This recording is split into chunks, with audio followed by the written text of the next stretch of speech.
Hi, everybody. Welcome to our technology webinar. My name is Joe O'Donnell. I'm with Terrapin Technology Group, and with me today is Mo from Clio. And he's going to be sharing with us today some great AI tools using Clio Work. Really excited about this. And Mo, I want to give it to you. Why don't you kind of give a little bit of background on where you are with this, and then give us the details and show us the practical value of this. Absolutely. Thank you, Joe. Hey, everyone. My name is Mo. I'm actually a legal tech account executive here in Clio. I have a deep experience in consultative sales, in legal research technology, AI implementation, and really just supporting firms driving meaningful transformation through workflows. I actually formerly with VLEX, now working within the Clio ecosystem. We're helping law firms adopt cutting edge tools that enhance efficiency and deliver measurable results. Thanks, Mo. So the Clio work, what is that all about? And I know you're going to give us a screen share and take us through this, but what is it all about? So even if I have Clio or I didn't, what does it do? Great question. So Clio Work is actually one of our newest AI technologies. What it allows you to do is it's a combination of being able to do legal research and document analysis at a high level. It's able to analyze documents, whether you're in litigation or a transactional attorney. It has the capability of understanding the various workflows and being able to provide assistance as far as breaking down an entire case, offering potential solutions or avenues that you can develop on, developing timelines. It also has drafting capabilities to answer to respond to motions, briefs, and so on. And more on the transactional side, it can analyze contracts, identify ambiguities, overlaps, hostile language, building timelines again, and so on. We'll dive into it deeper together, but I'd say it's a tool that is grounded in law, which really allows you to really take full advantage of a tool that only comprehends the legal framework and is solely embedded in that, and that's how it's able to respond and engage with you. Great. Well, enough of the talk part of this. I know really what it comes down to, especially with a lot of the talk with AI tools. Everyone talks a good game about this, but when it comes to actually putting into action, that's really kind of where things set the difference between what we're talking about here and what is kind of the AI storm or cloud of talk that's going on. So do you mind sharing your screen with us and just kind of walk us through on how all of this works and we can put our eyes on it? Absolutely, and you make a great point in regards to what AI has done. If you can just give me, Joe, just a yes, just let me know. You can see my screen, and I'll dive into it. You look good. Fantastic, awesome. So obviously, this would be the landing page for Clio Work. You'll be able to find it on the left-hand side once you activate it. Just as a heads up for anybody that is currently a Clio user and part of the Clio ecosystem, we actually offer a 2-week trial for you to go ahead and engage with Clio Work and trial it and see this for yourselves. And we're always adamant about you experimenting this just to be able to see how accurate and valuable the tool is. Now, with Clio Work, there's a couple of things that you can do. You have functionalities on the research side for more of our litigation attorneys where you can ask a research question, build a legal argument, compare jurisdictions. And then analyzing documents would be across from both sides of the table, whether you're a transaction or a litigation attorney. Now let's just dive quickly into research. Now, when you're doing research in Clio Work, in the contrary to what you've used in the past, using Boolean keyword searches, you won't need to do that anymore with Clio Work. You actually can use this plain ordinary language. You'll have access to all jurisdictions, so all 50 states, all circuit courts, and federal content. I actually went ahead and ran a query right before we joined today, just for time's sake purposes. So in this example, what I've done is I just asked, what are the legal standards for proving discrimination in employment law cases in the state of New York? Now here on the right-hand side, under legal authorities, it went through the entire database. Just as a backing for the legal database, we are using what was formerly known as the Fastcase, then became the VLEX library, and now it's part of the Clio ecosystem, so it's called now the Clio library. But just as a background for fact, majority of you watching us today get the Clio library for free through your state bar, but then obviously Clio Work is at additional cost. But going back in, it's only pulling from the legal database again. So it's not actually going online and searching through different websites online. It's solely pulling from the legal database to be able to extract legal authorities. And this goes from like cases, statutes and regulations, administrative decisions, and secondary material to support the question that you proposed. Now going back, I do want to highlight there is a relevancy score right here on the bottom, right? This just shows you know how relevant is this case or legal authority in comparison to the question that you proposed. Obviously, due diligence is very important. So once you open up a case, you want to click on it. This will send you directly into the Clio library, where you'll actually be able to do your due diligence, verifying the case law, reading through the entire opinion, making sure everything aligns correctly with what you're looking to accomplish. We find this very important. As you may know, there's always those concerns for hallucination and AI making things up. We've created very strict parameters to prevent that from happening. And one of them is to always hyperlink all our case law, all our legal authorities, and actually even on the document analysis side, for you to always refer back to where did AI come up with that. Once you're in the case, as I mentioned, you can read through the opinion. You can dive into cited authorities to be able to look at any legislation or case law. Everything's going to be hyperlinked for you right here. Additionally, you might want to look at applicability. How often was the case used? What was it last used, and so on. You can find it under cited in. Now going back, this is going to have a very similar layout across all the legal authorities you're going to be able to find. Now we also shepherdize our case law, if you're familiar with the term. So if there's any overruling, if it got superseded, distinguished, overruled, and so on, you will always be notified with that, and there will be a hyperlink. So it will be hyperlinked to the case that is, example, overruled it by. You'll be directed to the case that is good law at this point. Now, once the research is completed, it's then going to proceed by composing a legal memo for us on the left-hand side, starting with a short response, just to immediately answer a question at hand. At times, you just want to know, is it a yes? Is it a no? Just in a short way, explain to me what's going on. Then it dives into a full summary with background on relevant law. It's going to hyperlink any legal authority that it's going to use as a reference point. Is always going to be hyperlinked directly here for you to always have an opportunity to link it back to a real case. A full analysis. I'm just going to scroll smoothly to the bottom with exemptions and caveats, a full conclusion. Now, once it reaches the bottom, you'll have the ability to save this legal memo back into Manage. You can sync it to a matter that you're working on, name it, and then save it back into Manage as a Word document. You could download this as a Word or a PDF, and you can also ask follow-up questions.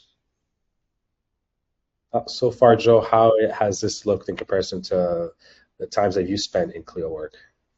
Very good, and I appreciate some of the updates that have been made to this and bringing in from VLEX, because one of the questions I get when in talking to individuals about AI type things, they're like, oh, I've been kind of taking the bland part of what I'm looking for, and I'll use Grok or Gemini or Claude or OpenAI, Copilot, things of that nature, and they're getting information.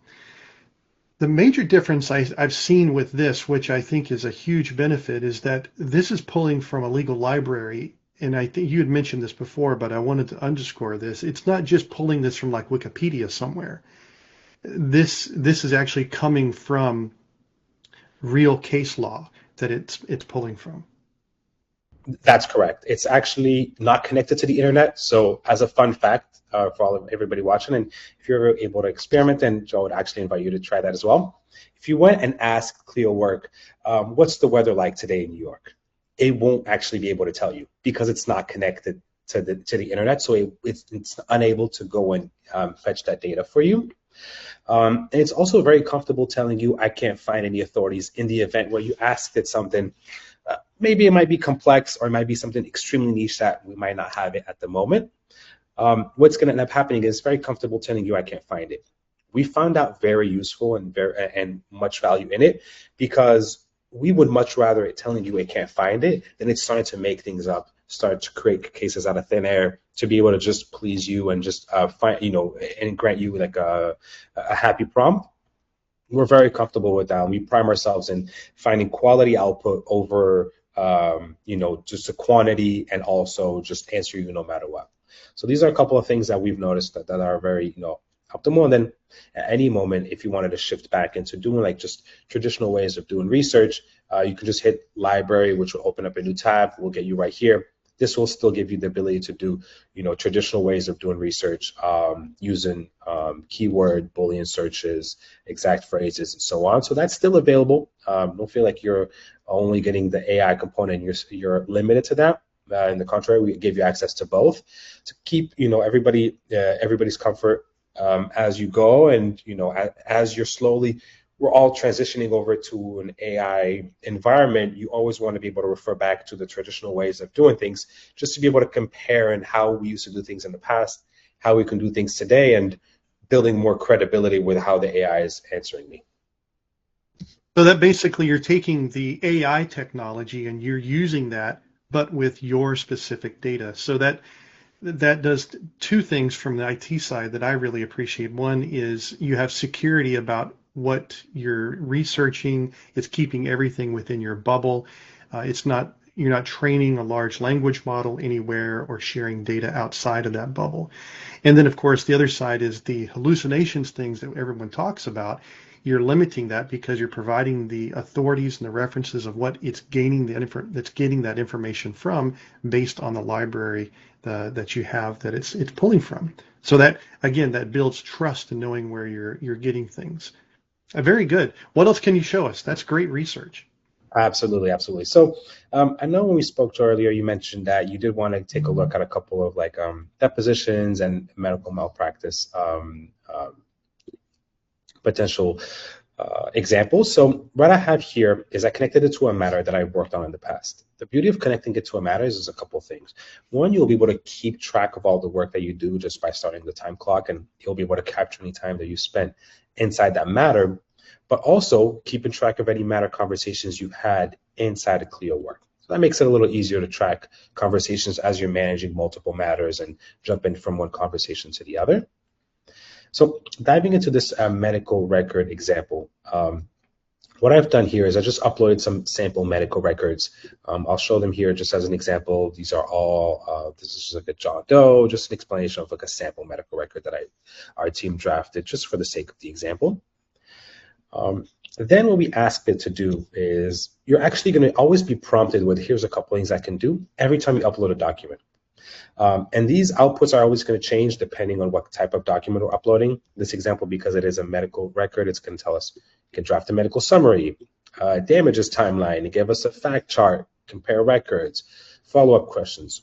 You can choose to select all of these. You can choose to select one or a few. And then it'll dive right in. So here we asked it to go ahead and give us a medical summary. So you give us like a line by line on like, the incident date, reported symptoms, and so on. Now, always to keep an eye on is these hyperlinks right here on the right-hand side. These are direct links into the document that we uploaded. It's always going to hyperlink you back to the document, and most importantly, highlight the passage that it used to be able to identify that the details that it gave us. We find that extremely important. Obviously, in this example, again, this is a very sample medical record. It's 2 pages long. Obviously, when you're going to be doing this on your own, you're going to sample it with a much larger medical record that might be 50 to 100 pages long, maybe even more, from multiple different medical providers. It still has the ability to do that same level of quality of output. And this is just for the sake of the example. Then it built us a timeline of events. I personally am a visual person. I'd rather see in the table better than just being it line by line. And here it gives us the date, the event or treatment, details, and then again our page source.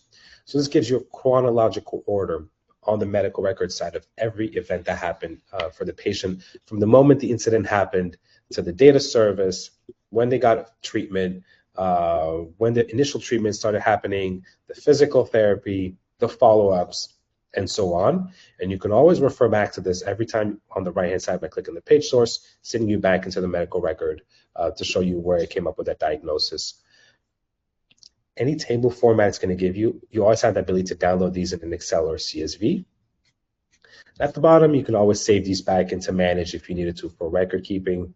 And of course, you can ask follow-up questions. So you can always dive into things deeper and asking it more precise things you might be looking for. Or give me an enumeration of all them medications that the patient was taking during a specific period of time after the incident happened, and so on and so forth. So you can always go back and dive deeper into those and ask follow-up questions. Yeah, I know some of the follow questions that could be answered where you maybe are looking for a very specific uh, medical record, or not medical record, but maybe a procedure ID number, and you're looking for that and where that was done. Maybe you're looking for the name of a particular medication, and every time that's mentioned, you like to know by whom and for what, and you can specifically pull that information out and provide that to you as a separate summary, again, to refine that and do that. I like this because this is a lot of information that many times we would manually do and someone would prepare. But even when you have the AI tools do this, you can't take it at face value. You still would, just like if you had an intern or somebody go and prepare this, you're still going to review this and fact check it because you're going to be responsible for it. You're just not going to take it at face value, which I appreciate in giving the source material, which it makes it very easy to do that. It's not a time as time consuming process as it could have been. Absolutely, I completely agree. On my end as well, every time we're meeting with law firms, the biggest point is always verifying the source. How did the AI come up with these ideas? And it's AI is a great tool, but if I can't verify where it's coming from and how it's coming up with these ideas, I'm working backwards. Like, sure, I might save a lot of time in compounding all this information and getting a summary, but if you can't tell me where you found that, then I have to go back and verify all the data, all the work that you're doing, and that makes it really complex.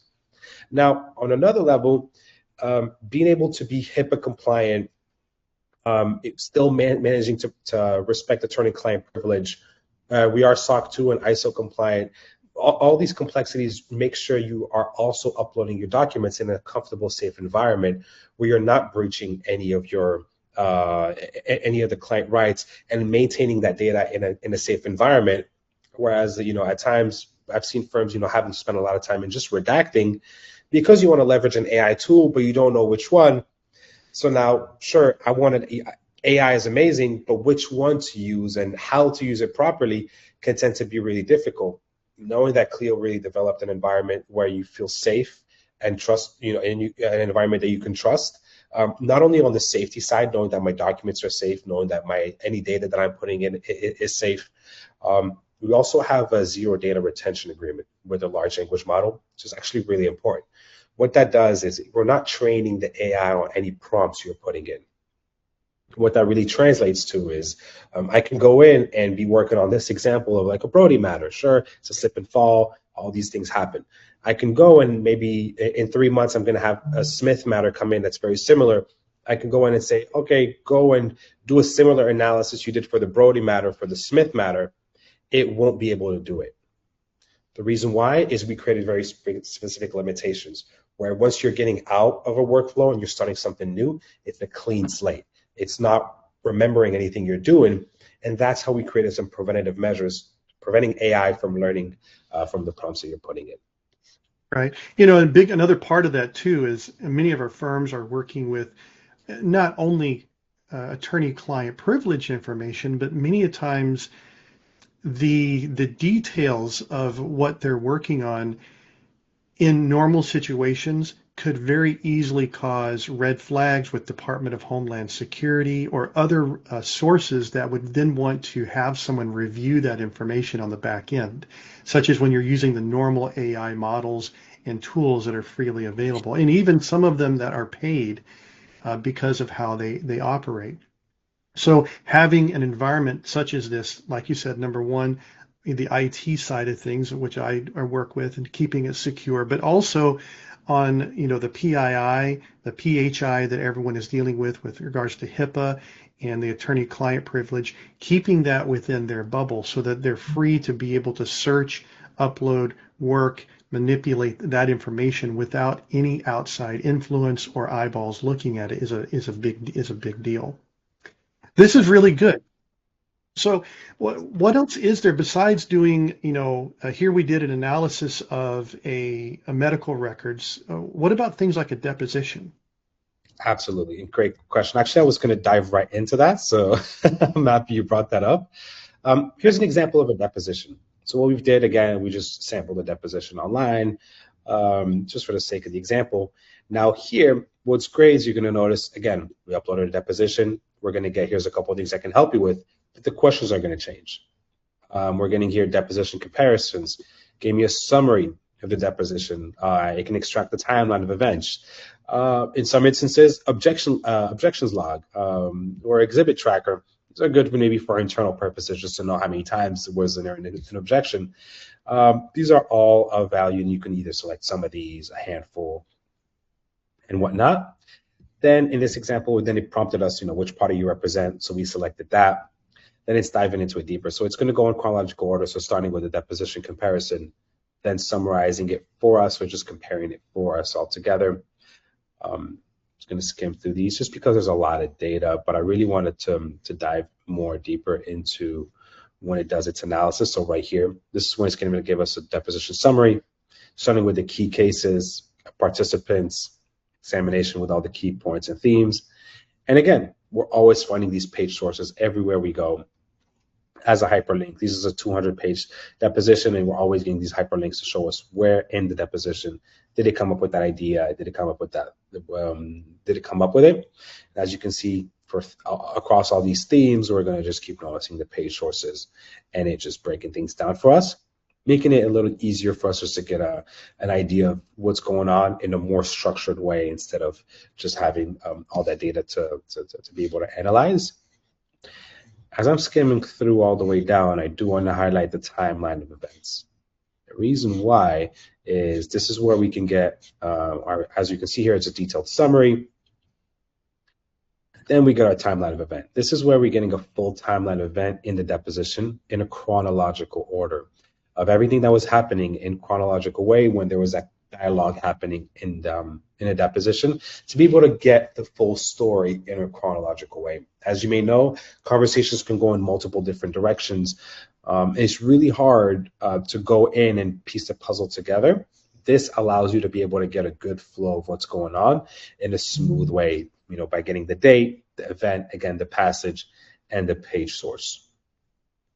As we're scrolling through, we're getting all the dates. We're Really, getting all yeah. So this makes it real easy to take something that would, in a lot of ways, be almost like an information overload, and you're able to categorize and sort and present this in a way that's a little bit easier to disseminate and to be able to work through with the specific focus that you're looking for, at least at that one time, which may shift and be different at a later time, and you can ask additional questions to it.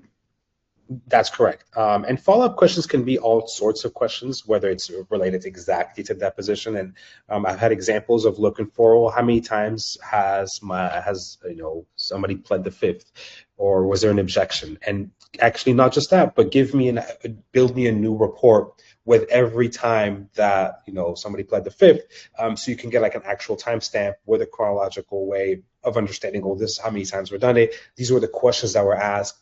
This is why it was done, and so on and so forth. Then being able to build more on that data and allowing you to be able to focus more time on the quality of the work that you guys are focusing on, so on and so forth. And once it finishes with these depositions, again, you can save this back into Manage. You can download it as a Word document like I just did, or just downloading the timeline of events in Excel. Now, Very nice. Yes, I obviously want to be mindful of the time, so I do want to shift gears a little bit and just demonstrate one of our newest functionalities, which is called the agentic mode. So here I'm just diving into a different matter. It's a starting matter. It's a petition for a divorce. The agentic mode is something we just launched. It's right here at the bottom, and it actually allows you to run multiple different prompts, multiple different ideas into one prompt. And I'll show you. It's very easy to show you the example than to speak of it. So here in this example, I actually didn't upload any documents because it's connected to my Matter. Any documents that I have inside the Matter, I can just communicate with them directly here. So in this example, I asked it to summarize the facts of the case, outline an argument to help my client get full custody, then draft me an email in plain English outlining how we'd like to proceed and identifying anything we need to fill her gaps. Now, to show the process is very important to understand, well, what did it do? It actually went in, read all the conversations I had, all the documents I had, whether it's a Word document, whether it's a PDF, the petition for dissolution, any therapy records that I had built in, then went through all the bank statements that we've uploaded, any stock agreements, and so on. Additionally, because this is a petition for divorce and our client's trying to get full custody, it did some legal research as well, activated the research mode, and identified that the governing law was Washington State, then started doing some research for parenting plan, reallocation for children, decision-making authorities, so on and so forth. And here's the final output. So giving us a full case summary, again, explaining everything at a high level, the records show, so on and so forth. And again, these page sources are always going to be there. Now, because we didn't upload the document doesn't mean it can't refer back to that page source through the agentic mode and highlighting the passage.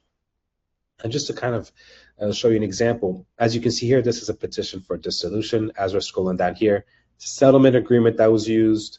In this example, it was school records. So as you're going to notice, it's pulling from different documents to be able to still provide us the same level of output. It's just that with the agentic mode, you won't have to take all those documents you have and manage and then feed it to the AI for it to analyze. You can actually leverage the fact that you're having all your documents inside of Clio for that.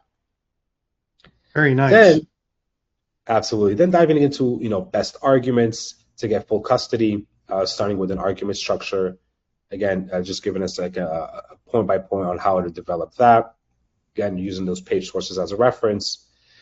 And then here, when legal research was conducted under Washington law, any legal authority that we're going to click on is going to, again, open a new tab for us, allowing us to do our due diligence, verifying that data, very similar to what we did earlier for yourself, to be able to just verify and make sure everything aligns with what you were looking to accomplish. Now going back afterwards, identified what's missing. So helping us with with filling gaps. So identified what would be missing to be able to strengthen the record, current status after settlement, updated children's record, and so on.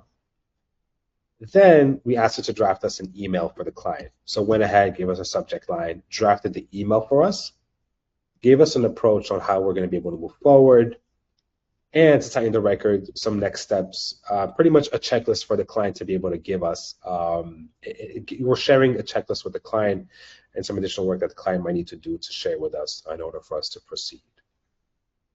Once that's done, obviously you have the ability to save this as managed, download it in Word. And we actually just launched our legal pad. Legal pad is actually really fun because in the past, anything that Clio Work will draft for you, you'd have to download it, upload it into Word, then make an edits to it. Actually, right here, we can make changes directly to the document. So I can just come here, hit enter, and add more text as we go, so on and so forth. So we can just keep typing, adding more clauses and whatnot. You can redact certain areas. You can actually highlight a passage and ask it to revise certain sections. Pretty much tighten everything up, make sure you have everything you need.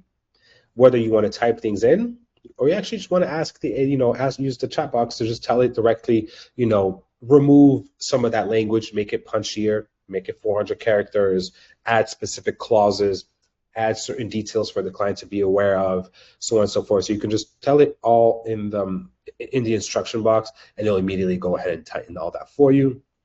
Once that's completed, it's savable and downloadable in a doc folder or a PDF, or you can save it back into Manage. Very nice. So I think a benefit here is with the agentic, you don't have to load everything in, which is a big deal. It's able to search across everything within that particular matter that you're working on. And then this part is really nice too, because a big part of this is not taking over the job of me writing or composing something, but it does get me past maybe the writer's block that I might have. So it gives me something to work with rather than having to start from scratch, which we know from a lot of the documents that get worked on, letters, contracts, agreements, motions, they get repurposed all the time. And the reason for that is to save time so I don't have to reinvent the wheel every time. Here, you're just letting it do that automatically. So it's kind of getting that prep done for you. And now it's much easier to review and revise than it is to come up with something all on your own out of the gate, right? Absolutely, Joe. And to actually to double down on that point, I'm very adamant that at the end of the day, it is AI, and it's not there to replace anybody's job. It's there to make things a little easier. So the way I like to interpret anything that it's going to draft is more of a skeleton, exactly how you mentioned, where it's just an idea flow. Where sometimes as an attorney, you just want ideas to be presented to you, and then for you to go in and be able to develop more on those ideas. That's what it's for. It's not there to be able to just copy, paste, and then just submit. As great as the AI could be, and the drafting can get better, and so on. And I'm sure it's going to get better to the point where it's amazing, but it's still not there to replace. It's interpret that as a skeleton and as a starting point. We've got a lot of feedback where people just wanted a starting point to put ideas out. That's what it can do for you. Today, I've shown you an example for how to do it for drafting an email. It can do it as well for drafting a contract. It can do the same for responding to a motion and so on. I know we're close on time, so I want to be mindful of everybody's time, Joe. And I thank you for inviting us into demoing this. And what I would recommend everybody is to trial this. Whether you are or not a Clio user, we do offer 2-week trials with no obligations, and schedule a call with one of our account executives just to be able to walk you through how to navigate this and how can Clio Work specifically apply to your practice area and what you do. And let us do the heavy lifting as far as walking you through how to do this in a personalized way. And at the end of the day, just seeing whether or not this makes sense, it's able to bring any value to your day-to-day. Oh, thank you very much for that presentation and walking us through the practical value of using Clio Work with its AI tools, not only for the security side of things, but also for the practical nature of what it can do to help increase us to be more efficient in the work that we're doing every day. For those of you that have any questions or need follow-up, please feel free to reach out to us at info@terrapintechnology.com. We'll be happy to follow up with you directly or forward those requests over to Clio to help answer your questions. Thank you very much for attending today's webinar.